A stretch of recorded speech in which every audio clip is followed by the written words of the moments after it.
ఏంటిది? రామాయణం ఎవరు రాశారు?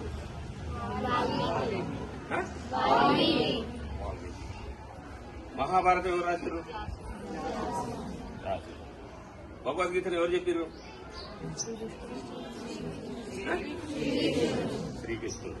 మంచిగా చెప్పాలి, గట్టిగా డౌట్తో చెప్పాలి. శ్రీకృష్ణుడు. అర్థశాస్త్రాన్ని ఎవరు రాశారు?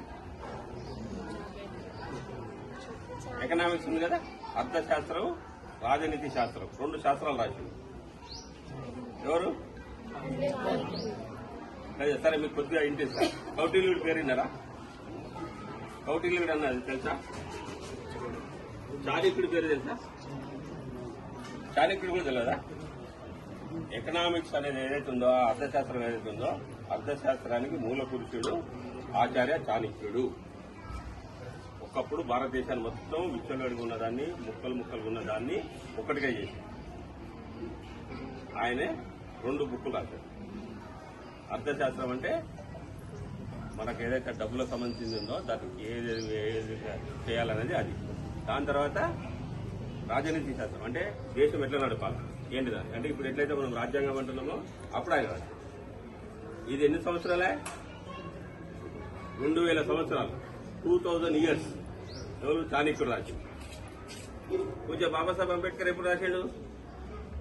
75 సంవత్సరాలు అయిపోయింది అమల్లోకి వచ్చి. రాసి 47లో మొదలు పెడితే 49లో పూర్తయింది. ఎంతమంది రాశారు? ఒక్కడే రాశారు. మిగతా వాళ్ళు అందరూ ఉన్నారు కానీ ఎవరు సాధ్యం కాదు. అట్లా మన దేశం రాజ్యాంగం ఎంత పవిత్రమైంది? లిఖిత రాజ్యాంగం, చేతితో రాసిన రాజ్యాంగం. ఎన్ని సంవత్సరాల కోసం రాశారు?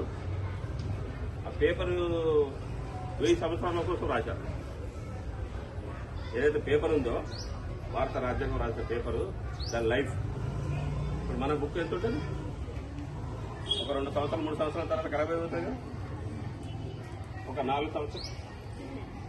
4 సంవత్సరాల తర్వాత బుక్లన్నీ ఇది అయిపోతుంది. కానీ 1000 సంవత్సరాల కోసం రాశారు.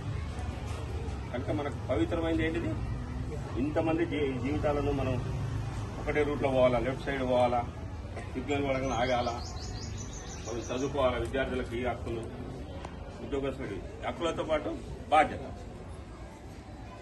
ఇవన్నీ కూడా ఎవరు రాశారు? ఎవరు రూపొందించారు?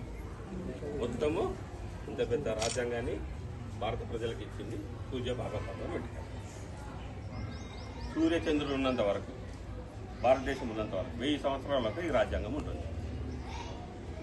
రామాయణం అనగానే వాల్మీకిని ఎలా గుర్తుపెట్టుకుంటామో రాజ్యాంగం అనగానే పూర్తి పేరు గుర్తుపెట్టుకోవాలి. పూర్తి పేరు ఏంటిది? పూజ్య బాబాసాహెబ్ భీమ్రావ్ రామ్జీ అంబేద్కర్. ఇంకా సత్పాలు లేదు. ఇదే బిఆర్ అంబేద్కర్ అంటారు షార్ట్ ఫామ్ లో. బి అంటే భీమ్రావ్, ఆర్ అంటే రామ్జీ వాళ్ళ నాన్న పేరు. ఇంకా అంబేద్కర్ ఎవరైనా ఇంతకుముందు చదివిరా? సీరియల్ వచ్చింది చూసేదా? ఏం నచ్చింది అలా? ఎంతలో ఉంటాడు? ఈ లెక్క ఉంటుంది. కనుక మనము ఇన్స్పిరేషన్ తీసుకోవాలి. మనము ఇన్స్పిరేషన్ తీసుకుంటే ఎక్కువ మనం చదవడానికి అవకాశం ఉంటుంది. మనం దేనికోసం బతకాలా? ఈ భూమి మీద వచ్చినామంటే ఎంత పుణ్యం చేసుకుంటే భారతదేశంలో వస్తాం. మహాపుణ్యం చేసుకుంటే భారతదేశంలో వస్తాం. వచ్చిన తర్వాత హిందువులుగా ఇంకా పుణ్యం చేసుకుంటూ పడతాం. ఇక్కడ సాంప్రదాయాలు విషయాలన్నీ కూడా మనం పాటిస్తే ఇంకా ఉంటుంది. కనుక మనము అయినమంటే ఏం కావాలా?